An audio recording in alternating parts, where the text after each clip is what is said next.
affect the entire body. It can cause chances of heart disease, hypertension, stroke, kidney failure, blindness, neuropathy, and various infections. The disease progresses slowly. So you will not get it in a day. It is a slow onset and it's a slow progression. So many a times people don't take care of their diabetes status the way they have to take care of it. Now, most of the complications are a result of poorly managed diabetes, but having said that, even a good controlled diabetes will have progression of the disease, causing some amount of kidney damage, eye damage. So that is all a constant progression of the disease. A major factor why the complications are caused during diabetes is because they don't have a good fighting mechanism. The immunity of the body, the white blood cells, they don't have the capacity to fight the infections properly. That leads to a lot of opportunistic infections. Now, having known about the basics of diabetes, what is the reason, what are the various complications generally you can get if you have diabetes, let's go on with how it affects the oral health. Now, if a patient is going to a dentist chamber, he's going to have a set of problems he brings along.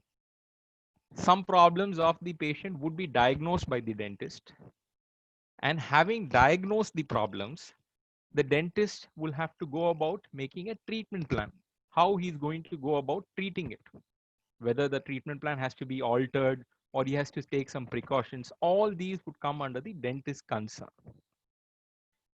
Let's go on to see what are the dental problems that a patient with diabetes comes. Now imagine or see this picture. On the first glance, you're not going to see anything. A patient who's going to walk into the OP would be a normal patient, would not know, may not know that he is having diabetes. But to a trained eye, sometimes we see features like the circles popping up here. You see that the the leopard here is taken perfect camouflage. Now, to a trained eye, a person who's into wildlife photography, you can spot the leopard easily. Similarly, to a trained eye of a dentist, you can see certain oral signs which might suggest that your patient is got diabetes. Now, what are these signs which help us to say or suspect whether the patient is a diabetic or not? Are generalized signs which can be gum disease. You can have multiple tooth which have got pus, abscess is there, swelling is there. You can have a patient having very poor oral hygiene with bad odor. You can have halitosis, malodor coming from his mouth. You can have a patient who's got, excuse me, you can have a patient who's got a lot of dental caries in his mouth. For his age, you might see that the amount of dental caries there in the mouth is very high. A patient can have also something which is called as altered taste sensation, or they can have burning sensation in their tongue or mouth. That can be also a problem. And this photograph here, lot of people come to you, first they will complain of xerostomia, that is dryness of mouth, difficulty in swallowing food. All these are signs which needs further evaluation to find whether the patient has got diabetes or not. So many a times when the patient comes to you, he may not know that he's a diabetic. The dentist sees these signs. He might ask you to take a random blood sugar or a HbA1c, and he might diagnose diabetes for you. Now, the reason why I have put this quote here is everybody is fearful at today's time of COVID. Now, either you can forget everything and run, or you can face everything and rise. So, if you come to the dentist and he is diagnosing diabetes, today the treatment for diabetes is far more superior than it was before. The knowledge about diabetes is so much that we can easily take care of it. It is nothing to worry. Another reason why I have put this picture right now is the slides which are going to follow now may have few pictures which are a little not easy to be taken by normal public. So just as an advisory, I have put these pictures. It's just going to teach you about diabetes further. Now we'll see why each problem comes in diabetes. See, many a times when you see a patient with diabetes, they'll have a lot of dental caries. Now, why does a diabetic patient have a lot of dental caries? because they have a poor control of glucose in their blood. You will have improper metabolism of sugars and starch. You will have production of more acid in your mouth. That leads to more incidence of dental caries. You can see that the diabetic patient, like I said before, their white blood cells, the cells which fight infections, they have improper function. They are not able to fight the infections properly. So in diabetic patients, when you see their gum, you will have a lot of bacteria which is deposited normally. We clean it using brushing and flossing daily. Morning and night you have to brush and floss and remove this bacteria which is deposited daily. But in a diabetic patient, their fighting mechanism is not very good. So these bacteria will grow, multiply, and they'll turn into something hard, which is called as tartar or dental calculus.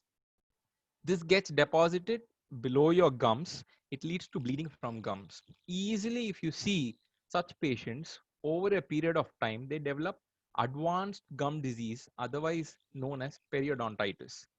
You will see that teeth to be shaking. You will see that the calculus here, if you could see the image on the top, you have the slightly yellowish brownish discoloration. All this is calculus which has got deposited because of the inability of reducing the plaque. And if you see here, the picture below it, you have pus collection, abscess, bags of pus which is there inside the mouth, which leads to the tooth becoming shaky or mobile. All these increased bacteria will also lead to very bad malodor coming out of the patient's mouth. Now, many a time, if you see, if you take a swab from each everybody's mouth, you will see that there is a little bit of a normal fungus in everybody's mouth. This fungus is called as Candida albicans. It's there in everybody's mouth. Now, because diabetes patients don't have a good immune system, they are not able to fight this normal fungus away from the mouth. The number of fungus multiply and increase in number over a period of time, that can lead to fungal infection inside your mouth. There would be white and red patches. Your mouth will become raw. It will become having a very bad odor. So all this is signs of a fungal infection because of diabetes in your mouth. Now, what would be the other problems a diabetic patient might face during the dental treatment? For any reason, see, you don't have good oral hygiene, your tooth is not very strong, it is shaky. When we have to extract a tooth, most of the time, if your glycemic control, the blood glucose or sugar control is not very good, it's high, you will land up with post extraction. After removal of tooth, you will land up with infections or dry socket. That's quite difficult to treat. It is quite painful for the patient. So maintaining a good glycemic control is very important in case you're getting extractions done. Similarly, if you have some other surgeries which is getting done, some kind of a flap, a gum surgery, or if you're getting implants done, a good glycemic control is very, very important. Only then your post operation complications would be reduced. Now, this xerostomia or dry mouth, which is seen in many patients with diabetes, is not the symptom or sign the patient comes to you with. A patient on the chair will never say, I've got very dry mouth. He will not know how to explain it. But when he's talking to us, we will see that his speech is altered. That time, the dentist will ask, do you have difficulty in eating or swallowing? That time, the patient's concentration goes and he says that, yes, while eating or drinking food or, while talking, his mouth gets dry very easily. So then we come to see that the patient has got dry mouth. So the diabetes affects your salivary glands, your parotid, submandibular, sublingual, and they cause reduced secretions. Now, saliva is very important for a lot of functions in your mouth. A patient with poor diabetes will have xerostomia. Saliva, if it becomes less, there will be increased chances of other infections, bacterial infections, fungal infections, cavities. All that is a side effect of the saliva amount coming down. So this is a very important manifestation of diabetes, which causes other problems. But many a times the patient doesn't know that he's got this issue. This I have to explain to you because I have to tell you about a very few symptoms which are worrying. See, sometimes a patient with diabetes may land up with a very severe fungal infection, not the Candida albicans, but because of another fungus.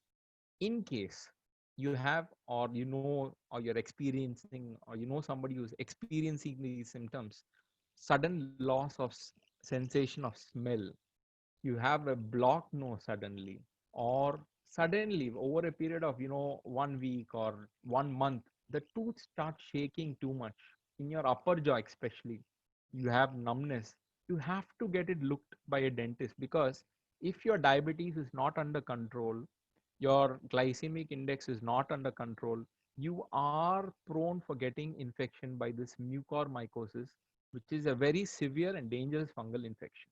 So keep aware of these signs, which are a sudden loss of smell. Right now in COVID, it's a sign that you might have COVID infection, but more people have got diabetes, and if you have a sudden loss of smell, please have looked at it. If you have blocked nose, sudden increase in mobility, tooth start shaking very fast, please have get it looked at.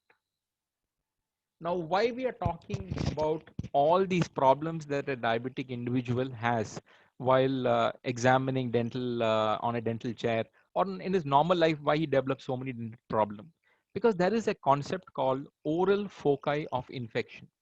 See, we discussed that he might have pus collection, he might have gum issues, periodontal infection, he might have lot of caries in his mouth, he might have abscess formation. Now, all these have an increased collection of bacteria inside your mouth. So your mouth becomes a very big source of bacteria which is multiplying, fungus which is multiplying.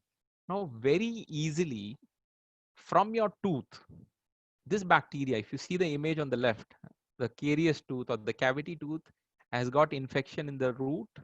Very easily, it can spread through the blood. It can go through the bone, it can go through the blood, and it can cause serious systemic complications. Like it can affect your heart. If you have a previous heart disease, it can lead to a condition which is called as bacterial endocarditis. Another important reason why we are talking this is, if you have a lot of dental problem, you have cavities, you have gum issue, you have mobile tooth, which means you have an oral foci of infection.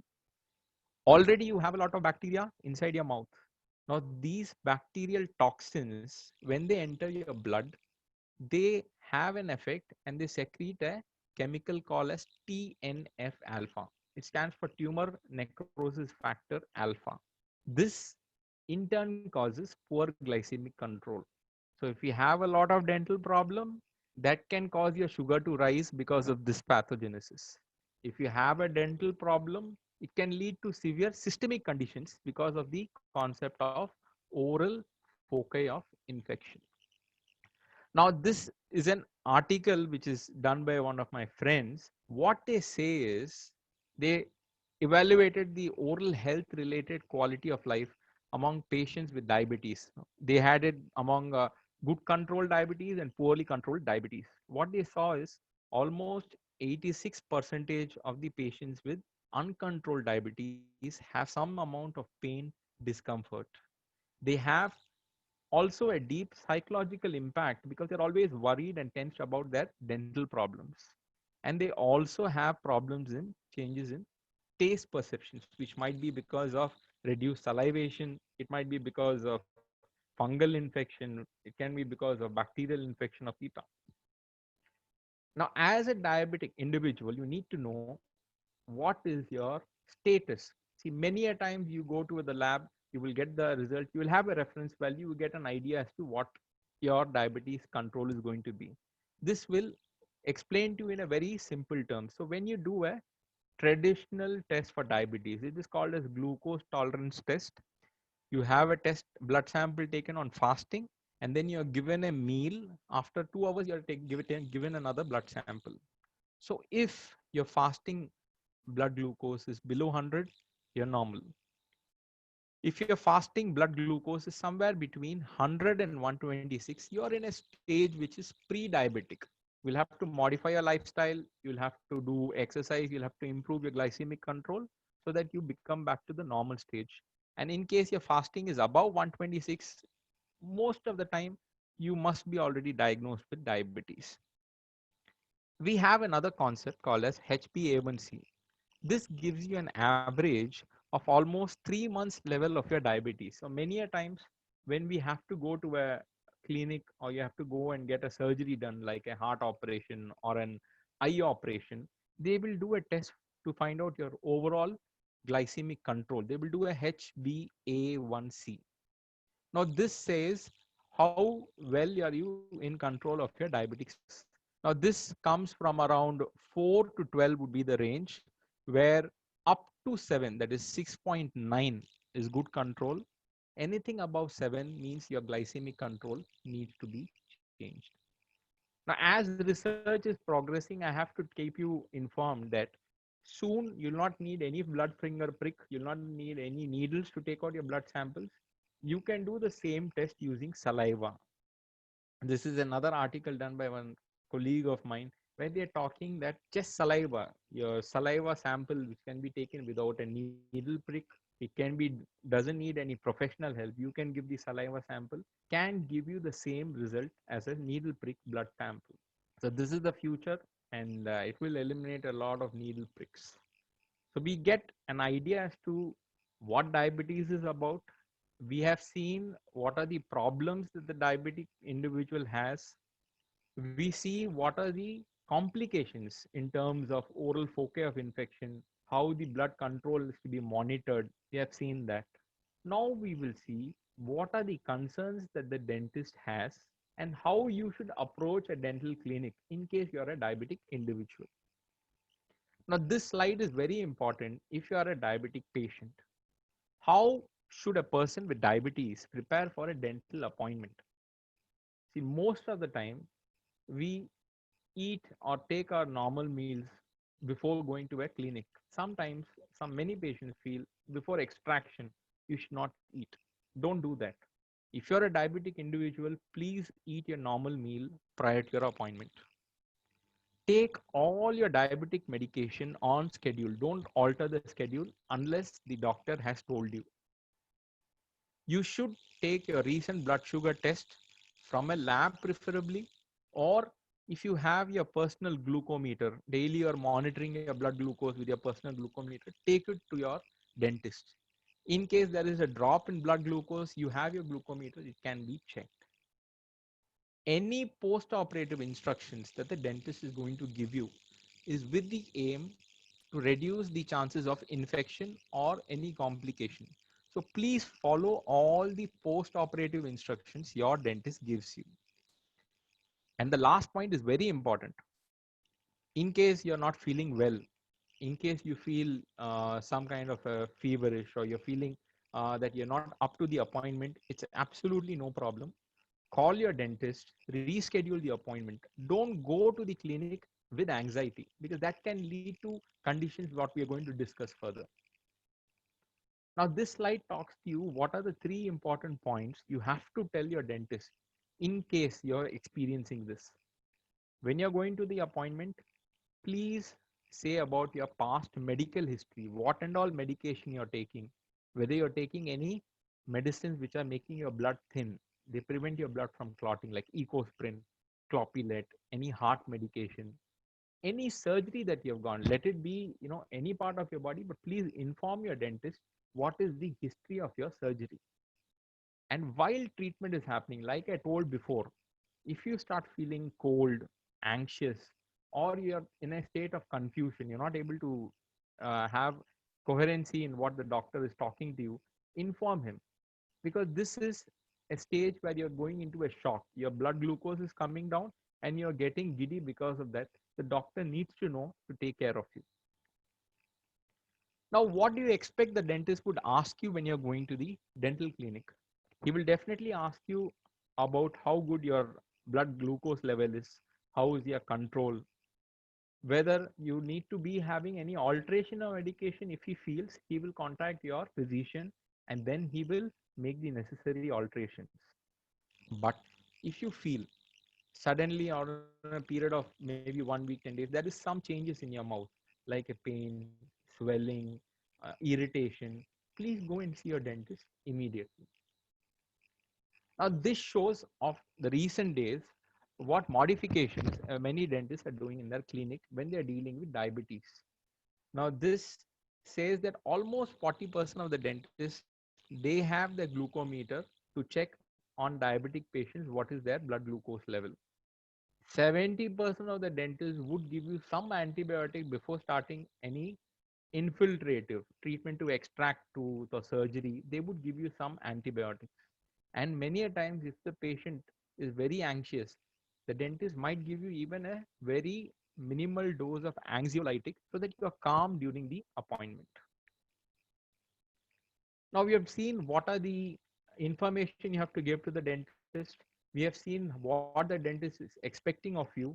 We will see what are the various treatments that takes place in the dental clinic, and as a diabetic patient, what precautions you need to do while taking these treatments. Now, first and foremost, when the dentist is going to treat you, he is going to eliminate the source of infection. Source of infection, the oral foci of infection, what we discussed before, to reduce the bacterial count inside your mouth. So he might do something which has got tooth cleaning. It's called scaling and root planing. He will go about with extraction of your all your mobile tooth, your carious tooth, which are not able to be saved. So he will remove those first. That is called as reducing the source of infection. In this, what precaution a diabetic patient should take is your glycemic control should be normal or should be in well good control. Otherwise, healing after extraction can be complicated, like we discussed right in the few slides in the before. Now, most of the restorative treatment, your fillings, your root canal, are not an issue. They can go ahead with a normal appointment, but a root canal in an infected tooth might be complicated if your glycemic control is not proper. Now, this comes a very important treatment aspect, which is, as such, we know diabetic patients have got increased chances of gum infection. They will have poor teeth. So loss of teeth among them is very common. Most of the diabetic patients would have lost if one or more teeth. So they would have some amount of replacement of tooth. It can be removable dentures, it can be an implant, it can be partial dentures, it can be replacement of a few teeth, it can be replacement of the entire set of teeth or a screw implant. What the diabetic patient should be very careful is when they are wearing dentures, please maintain the denture very clean, because of poor white blood cells in your body, increased amount of candida will always be there in your mouth. So we see that most of the diabetic patients, if they don't maintain the denture clean, they develop fungal infection because of the denture inside your mouth. This can be also having a lot of bad smell. It can lead to irritation. It can lead to burning sensation of your mouth. So this is important when you're wearing dentures as a diabetic patient. We have almost come to the end of the talk. We will finish with giving you a few dental care tips. What would be the best way to manage your diabetes and to have a good oral health care? Now, what you need to do is you have to make a commitment to manage your diabetes. As long as you have good control on your blood sugar levels, you're likely to develop less oral problems like caries, gum problem like gingivitis, periodontitis. So as long as you maintain a good glycemic control, your dental problems will also come down. Keeping it very simple, brush your teeth twice daily. Avoid rigorous or harsh scrubbing which can injure your gums. Definitely change your toothbrush every 3 months. At least once you have to change your toothbrush every 3 months. When you're talking about flossing, it's always good to floss your tooth. But if you are an adult and you have not done flossing till now, I would suggest, if you could see in the image, you have a floss holder. This is available now. So what this does is, it will go between your teeth, and all the food which is stuck, it will take it out. So after brushing, use flossing. And if you don't have the dexterity, you're having problems in using the floss on its own, use a floss holder and then do flossing between your teeth. Be careful that you don't damage your gums. Don't do it in such a way that your gums start bleeding. Have a regular dental appointment visit at least twice a year. Once in 6 months, go to the dentist. If you have small dental issues developing, it is very easy to take care of it when they are in the starting stage. A simple scaling, cleaning of your tooth, or small fillings will solve your issues. Otherwise, if you don't look at it or you let it progress, you might need extraction. So visit your dentist once every 6 months.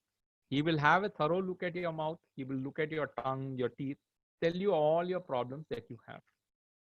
And when you go to see a dentist, remember the dentist is seeing quite a number of patients and he has a slight chance of forgetting that you're a diabetic patient. So you don't forget to tell the dentist each time that you are a diabetic patient. Each time, please say what are the medications that you're taking. Just a less chance that the patient forgets to say, and the dentist forgets that the patient is diabetic, and the treatment goes on as a normal patient, can lead to certain complications. So it's always best to let your dentist know that you have diabetes. Every day when you're brushing, just have a look at your gums, because as a diabetic individual, the first problem that you will develop is gum problem. Any bleeding from gums, any redness increasing in your gums, swelling, please go and meet your dentist. This slide is very important, and although so many people know about the ill effects of smoking, they carry on smoking because they don't know what are the slow progressive effects of smoking. And in case you're a diabetic, the effect on gums with smoking added is double dhamaka. You have to definitely stop smoking if you are a diabetic. And if you need help in stopping to smoke or using tobacco, your dentist is also trained for tobacco cessation. So your dentist can help in your quitting the habit of smoking. Now, coming to the last point or last part of the talk, what you're going to talk about the present COVID pandemic and how or in what way a diabetic patient has to be worried is very simple. You see this image. The left top image is an image of Jupiter, which is having good clarity now in 2015 because we know so much of details. We have got so much of research done. Similarly, the image of Saturn, how it has become high resolution now because we got to see more advancement. Similarly, with COVID, it's almost 4 months that we are into this COVID pandemic. So we know much more than what we knew 4 months ago. And being a diabetic patient, COVID risk factors, that is, if you are a diabetic patient, it's a severe increased risk factor for COVID infection.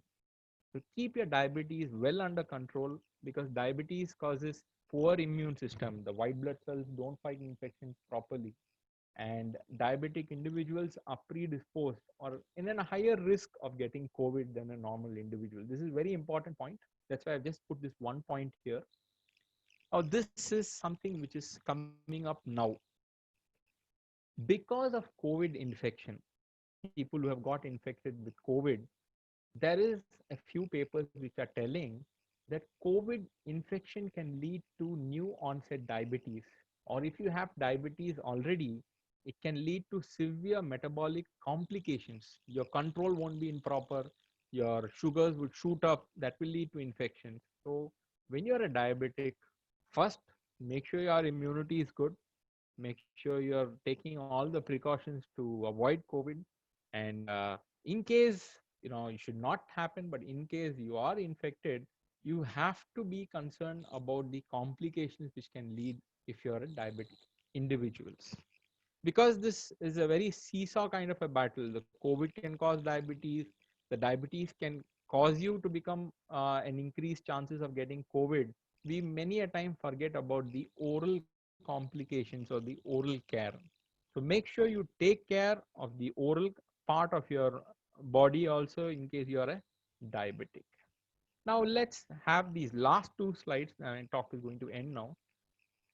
If you have to go see a dentist at this moment, this is lockdown or unlock in a few areas of the country, but lockdown in Tamil Nadu, How or what do you expect when you're going to go to a dentist?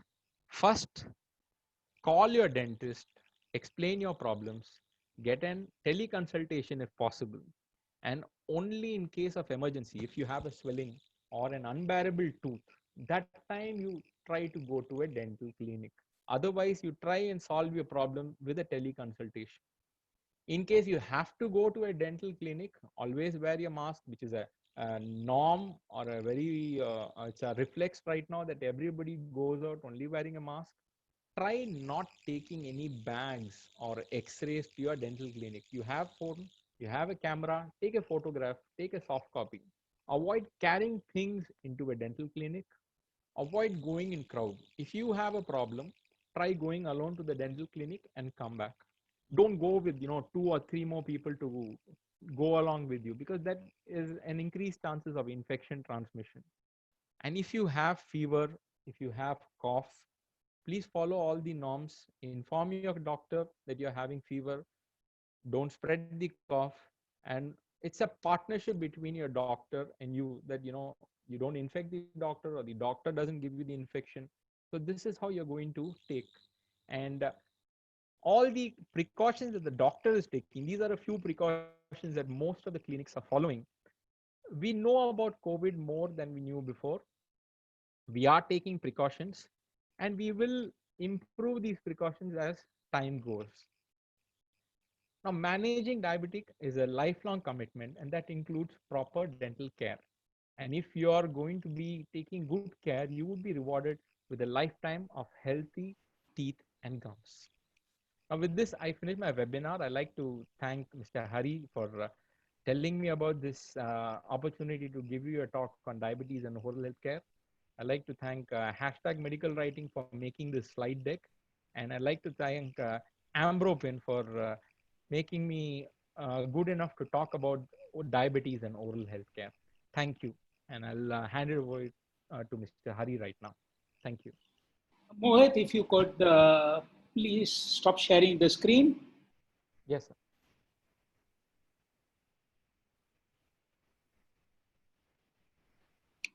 Is it gone? Done? No, it's still on. Still on. One moment. Yeah. Okay. Mohit, thank you very much. That was fantastic. A lot of very, very interesting and good information. Lots of people appreciate what you asked for and what you said. But let me just start off with a few questions. First is, there is a gentleman, no name, 13 emojis, and his name is X-Ray. He wants to know what about supari and tobacco. Supari and tobacco, or supari and then diabetes? See, No, supari. no. He wants to know the problem that people will face with the suparis and tobacco, I think. Yeah, so supari and tobacco, many a times you mix tobacco with supari, as in any of those Rajnigandha or stuff like that. What you do is, when you keep it inside your mouth, you develop something which is called as a pre-malignant stage. It's a potentially malignant disorder. It'll be just a white patch where you keep the tobacco or supari that can turn into something bad, like an cancer of mouth.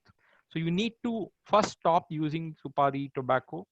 And if you have some white lesions or you're having difficulty in opening the mouth, see, most of the supari users, over a period of time, if you see, your mouth opening becomes very less, because they have a condition which is called as oral submucous fibrosis. Your mouth becomes firm. Your cheeks, inside of your cheeks, they become firm. So that leads to burning sensation of your mouth, and you can have developing oral cancer in any part of your mucosa. So that would be in relation to supari and tobacco in relation to the mouth. Okay, Mohit, I'm sorry, there's a question from Vinny Kriplani. She said, excellent. I use a water pick.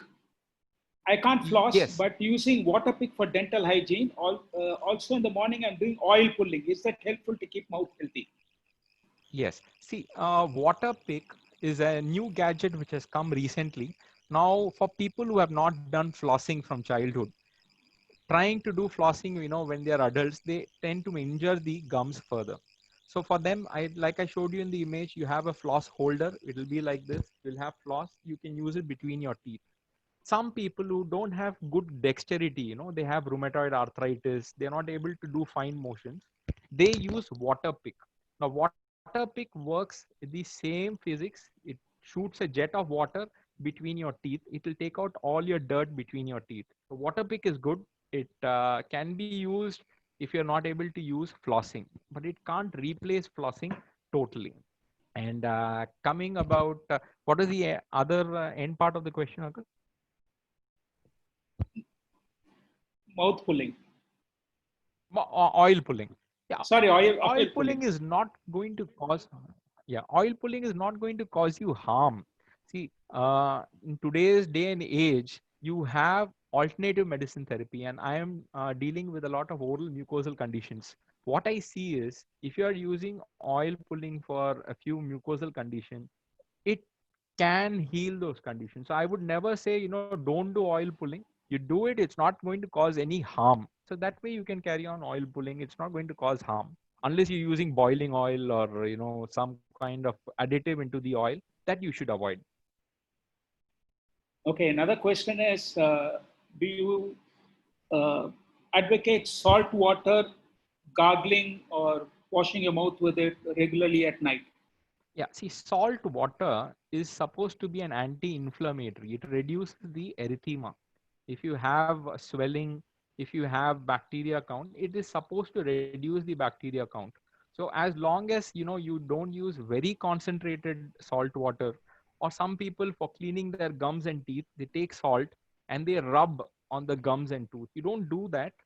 Warm salt water gargling once in a while or in the night shouldn't be a problem. You can go ahead doing it.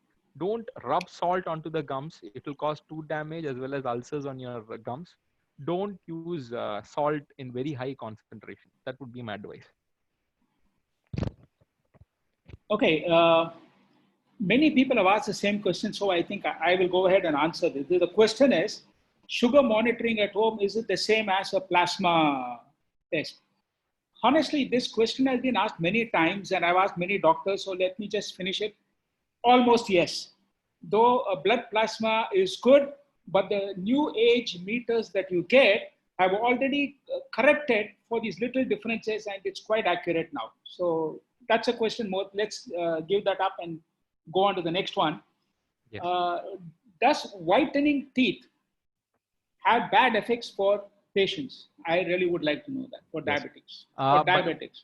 yes, for by whitening teeth, you mean bleaching.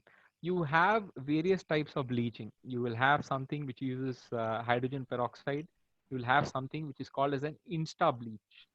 Now, most of the time, a patient with diabetic, if you have a slightly yellowish teeth, that's normal. A slightly yellowish teeth is normal tooth color for everybody, unless you're having an option of, you're working in an job which is to meet a lot of people, or you're in cinema industry or something where you have white teeth needed, then you go in for bleaching or whitening of teeth. Now you have a confusion whether scaling is whitening of teeth. Many a times the patient is confused between the two. Scaling or removal of calculus is different than whitening of teeth. Scaling has to be done once every 6 months by all patients, especially by diabetic patients. But whitening of teeth is not necessarily important that a diabetic patient does it. So it's only based on a case-to-case need, based on their job profile that you need to do via bleaching. But scaling has to be done at least once a year if it's not too much of a deposit. I think there are a lot of questions about scaling and treatment of yellow teeth and whitening. So if you could, the new question is, what is oil pulling? Oil pulling is just putting oil in the mouth and rotating it and gargling and not gargling it and, like, Machine, yeah. swishing it around and then spitting it out.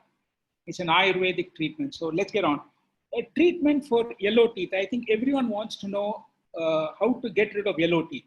Because as you said, I think all diabetics have yellow teeth, which is more yellow than the normal yellow. See why it's a basically a misconception that diabetic people have more yellow teeth. See, diabetic patient will have more calculus deposit. Your plaque will become hard. It will become calculus.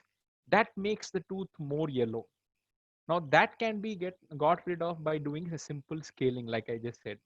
So if you have calculus, get scaling done, your teeth will become automatically whiter.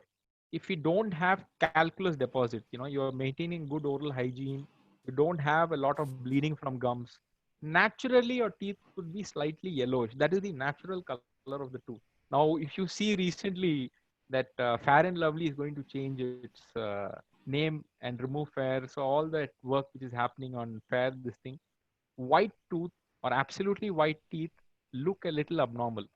Slightly normal yellow tooth is good, but if you feel you have fluorosis, brown teeth, or if you have enamel hypoplasia, brown teeth because of fluoride, then you get some specific dental treatment.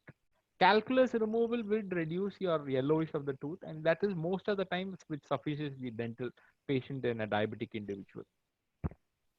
Okay, here's a very interesting question, and I was going to ask it myself.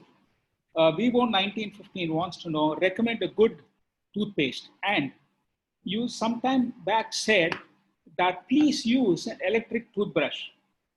Yeah.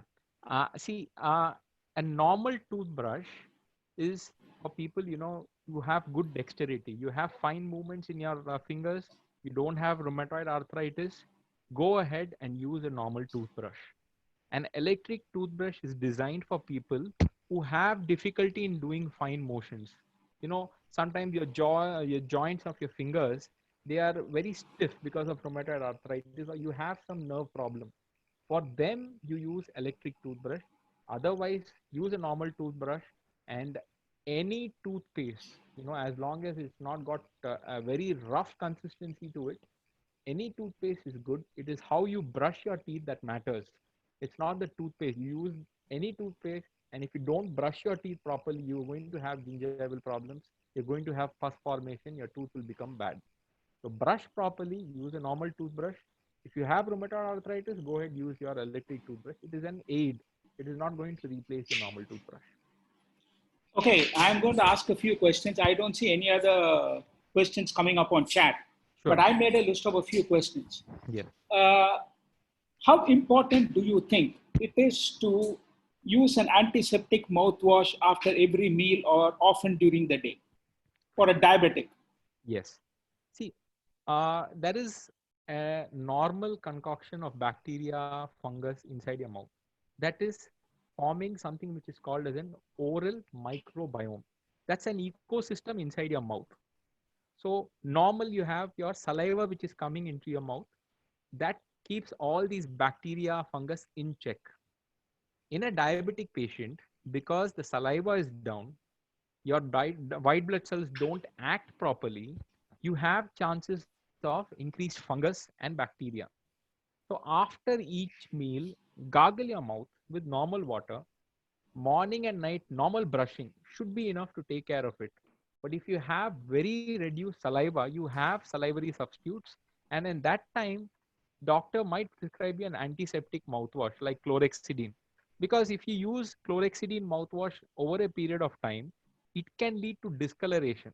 So without doctor's prescription, don't use an antiseptic mouthwash, because using normal warm water with salt gargling, brushing, flossing, that itself would take care of the problem unless it needs the use of mouthwash. Hope that answers your question. Rajalakshmi has a question. When do you prescribe prophylactic antibiotics to diabetic patients? See, when you have a chance of infection going from your mouth into the body, septicemia or bacteremia, when you're going to extract a tooth, or when you're going to do gingival surgery, gum surgery, flap surgery, that time a diabetic individual is giving prophylactic antibiotics. But for filling, suppose you're going to get filling done, or suppose you're going to just take an impression for doing dentures, you don't need prophylactic antibiotics. In broad terms, if you feel you're going to get bleeding during treatment, the doctor prescribes you prophylactic antibiotics. Okay. Stuti Verma has a question. Sialog gouges. Yeah, silogogues are basically Sialog gouges. chemicals. Silogogues, yeah. Okay. Basically, those are chemicals which increase the amount of salivation in a mouth. So suppose you have xerostomia, dry mouth. Normally, we would want to, do some amount of lifestyle changes to handle xerostomia. If that doesn't work, then we will start with natural silagogues, your lemon drops, your orange tablets, the 50 paisa orange chocolates. That increases the salivation in your mouth. If that don't work, then we have specific chemicals which can increase the salivary secretion. So that is the use of silagogues in diabetes. And that is xerostomia. Xerostomia is dry mouth. Yeah. Yeah. Silagogues are used for So, treating xerostomia. okay. So I think that also answered Prerna Srivastava's questions. I have another question for you. You Yes. were talking about bad breath when you go to a dental clinic. Yes. People with uncontrolled sugar Yes. also have bad breath. Yes. It's a common thing that if you have uncontrolled sugars, Yes. that bad breath increases. Yes. And you said bad breath could also be a cause for increased blood sugar. No, not bad breath. Your dental problem like oral foci of infection, your bad tooth, the gum issues. Can increase bad breath. Yes. Can increase So blood sugar. that's exactly. So bad breath leads to other things, to foci, which will increase blood sugar. But increased blood sugar causes bad breath, Yes. both ways. So Both ways. how? That's it. So a diabetic obviously has to learn to distinguish one from the other, Yes. because uncontrolled diabetes sugar levels can increase bad breath. Yes. And incidentally, because of this, there was another question: can acidity cause dental problems? Yes, it can. I will just tell you that your mouth is a mirror of your entire body. As in, you will have a lot of systemic conditions. Your heart problems can have signs inside your mouth. Your GIT, your digestive problems can be seen with signs in your mouth. That's why this whole specialty of oral medicine radiology deals with systemic medicine, because many a times we diagnose problems for the other specialities.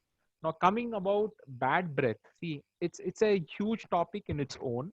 But when you're talking about uncontrolled diabetes, you have a stage when, I'm not talking about blood sugar being at 200, 300, 400. Imagine the blood sugar is around 900, 1200, that level.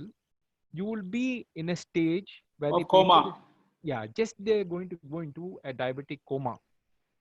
That time you will have a diabetic breath. Your ketones will be there in your breath. You will have a malodor. Otherwise, you will have gum problems, your abscess, you'll have calculus. That can cause bad breath in a diabetes. So you have various grades of bad breath. The dentist identifies whether it is just because of calculus or it's an emergency, like you're going to go into some kind of an coma or something. So it is best left to the dentist to judge how to treat that bad breath. Okay, Lavanya has a question. How often do you think tongue cleaning should be done? I think it should be done along with your brushing every day, twice a day. As you're So brushing the tooth, you end up with brushing your tongue. Not vigorously, but you have to clean the surface of your tongue 2 times a day at least. using your teeth, Using your brush, just use your brush a to, brush itself. Yeah. yes. Okay. Vivo 1915 has a question: how to overcome bad breath? It's a question that I think many people would like an answer for. Yeah, see, a bad breath in your mouth is because of many reasons. Like I said, diabetes, gum problem, because of TB, tuberculosis. India is famous for tuberculosis, capital of world for tuberculosis. It can cause bad breath. Sinusitis can cause bad breath. Your lung abscess can cause bad breath. So the doctor has to see what has caused the bad breath, and then accordingly he will treat the bad breath. You can do a simple scaling if that's the case, or he might ask you to take a chest X-ray to see whether you have TB. So the doctor takes the best decision how to treat your bad breath. Okay, you said something a few minutes ago, which is quite interesting, that dentists help other doctors diagnose other Yes, disease, which has no relation to the dentistry. definitely. We can actually do another session on it because it's a huge topic and it's one of my favorite topics. It's oral manifestation of systemic diseases. A simple heart condition can be seen in the mouth. Okay, that was going to be my next question. Yeah. How does dental health affect or escalate a cardiology problem? Yes. See. Now, I think this is something that we would really like to know, but it's going to take a longer discussion. We'll have to do it another day, because I think more and more people would like to know, because many of us as diabetics do not pay enough attention to dental health. We continuously go to an endocrinologist. We at the most go to nowadays, at least they are slightly better off going to an ophthalmologist, but other than an endocrinologist, it just stops there. So, honestly, nobody pays much attention to going to a dentist on a regular 6 month basis to make sure that their dental health is on tops. Yes. Now, you were saying that you help other people diagnose, because I know a gentleman who was having a problem, and his doctor found out, his dentist found out that he had a neurological problem and not a tooth problem, or Yes. something to that effect. And Quite another possible. friend of mine went thinking it was a neurological problem, and the doctor said, "Nothing, you have 6 root canals to be done, just shut up, nothing else is wrong with you." Yes. Right? That's the. So, I have a few other questions, but we would really like to know what are the symptoms that a diabetic would have in his mouth if he could diagnose himself, which could point to other diseases and other complications that he may be coming in through. Right? Now, Yashu Yes. Gupta wants to know if saliva heals wounds. Saliva has got Mohit, did you get my antibacterial question? agents. Saliva has got. I We got your can't hear question. you, I Mohit. got your question on. One moment. One moment. Is it? Okay, go on. Yashu Gupta wants to know if saliva heals wounds.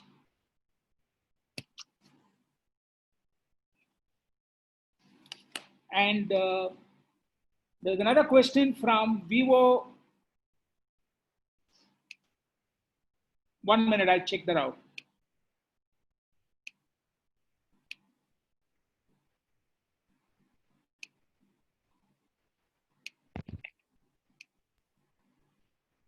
I'm sorry. Hello. Yeah. Is I'm it sorry. audible now? Yes, yes, please. I'm very sorry. No problem. No problem. See, about the oral signs of a diabetic patient having other conditions, it is not specific only for a diabetic patient. Even a normal patient can have these oral manifestation of systemic diseases. Just to say it within a minute or so is very difficult. I think we'll have to have an exhaustive session on it. But I can tell you that we can diagnose a lot of cranial problems, heart problems, metabolic diseases, autoimmune diseases, skin problems using mouth. We can see signs of various diseases, and we need to discuss it more in detail, and it's not possible here. And coming to saliva, whether it heals wounds, saliva has got antibacterial agents in it, so it tends to act as an natural antibiotic inside your mouth. But whether we can use saliva on wounds to heal, if that's the question, right now the research is not there. Is Does that answer the question? I suppose so.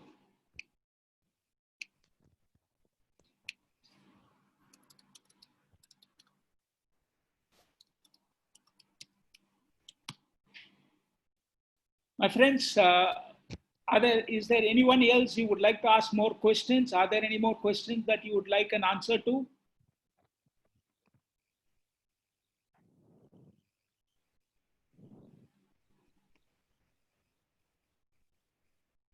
Okay, SK Raja wants to know. I don't know if it's a Yeah. joke or not. No, Can it's he it's can can he use a pH stick to see if he's acidic? yeah. See, if you have your mouth, if you do a pH test for your saliva, it is slightly basic. It's about 7.8. Now, because of diabetes, and immediately after eating, suppose you've eaten a food, if you do a pH test of your saliva immediately after eating, it becomes slightly acidic. 6.8 to 6.7.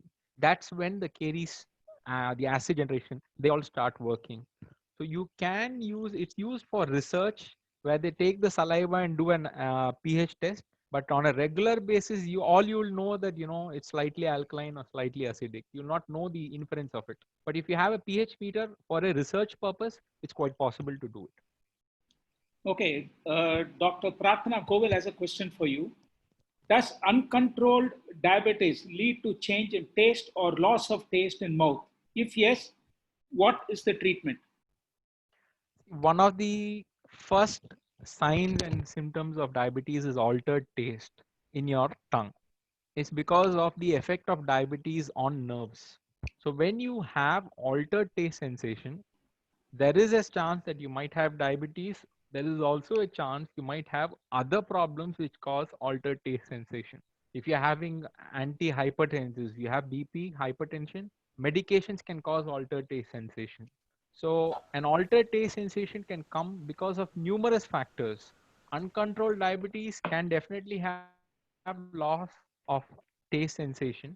And how do we go about treating this is you give them neurogenic medicines. You'll have to give them folate, vitamin B12 tablets. Slowly the nerve tries to regenerate and then you have a little better taste sensation. Otherwise, most of the time the nerve damage is almost irreversible. That's called neuropathy, the diabetic neuropathy. That is what is there. You'll have tingling sensation in your feet. You'll have altered taste sensation in your tongue. That tends to go away very slowly once it starts.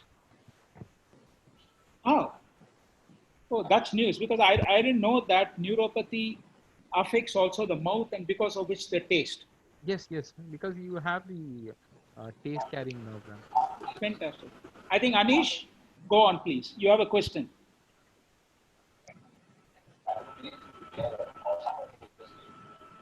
Hello, I've unmuted everyone so that if you have questions, you can ask Dr. Mohit Gupta directly. Please carry on. Anish, if you have a question, you're not audible clearly, please go ahead and ask your questions.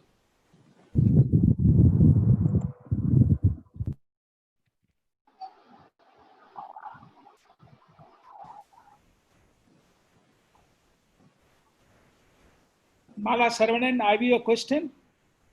No, sir. Thank you. Thank you. Thank you, Raja. Thank you very much. I think there are no more questions as of now, unless somebody else comes in within the next 30 seconds. And meanwhile, I would like to thank Mohit for taking his time off and really wonderfully preparing this presentation. It was very, very well done. Thank you very much. And we all appreciate the time and effort that you put into explaining to us and answering all these questions. Anjani Binglish wants to know how she can get an appointment from you. COVID times, call me first. It's COVID times, so first Okay. teleconsultation. I would like to ask the question. What about the mouth ulcer, how it happens, and what are the precautions taken? See, ulcers in the mouth are caused by numerous factors. The most common ulcer is that yellow small ulcer, which is called as an aphthous ulcer. It comes, on a recurrent basis. Every month you might have an ulcer, it heals. Again, it comes the next month. See, those you'll have to give them specific ointments, which can be prescribed. First, we diagnose the ulcer properly. Now, you can have ulcers which come once and they don't come again. They're, single or solitary ulcers. So that can be because of numerous reasons. So if you have a problem, where you have repeated ulcers coming in your mouth, please let the dentist examine it, because what kind of ulcer is there that needs a specific treatment. If it's an aphthous, it's only an ointment. If it's a yellow small ulcer, it's a specific treatment. Ulcers, your elementary, digestive tract, that is requires a specific treatment. So have it looked at for proper diagnosis, then go ahead with treatment. Thanks. Thank you, madam. Thank you. Any more questions?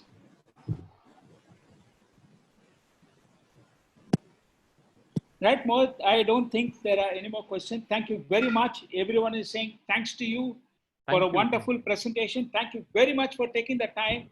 And I shall definitely find out, and maybe you can address us again on this, how you would diagnose, how will I be able to identify? If my mouth is dry, that means I'm going to have a heart attack. If my mouth is salivating, my left leg is going to fall off. Whatever it is, like I would like to know how I could figure out what other problems I'm facing because of conditions in my mouth. Thank you very much. Thank you very, very much. And let us do that again. And thank you so much for your time.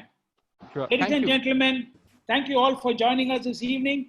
And thank you, Mohit, especially. And I will close this meeting as of now. Thank you very much. Thank you, Uncle. Thank you.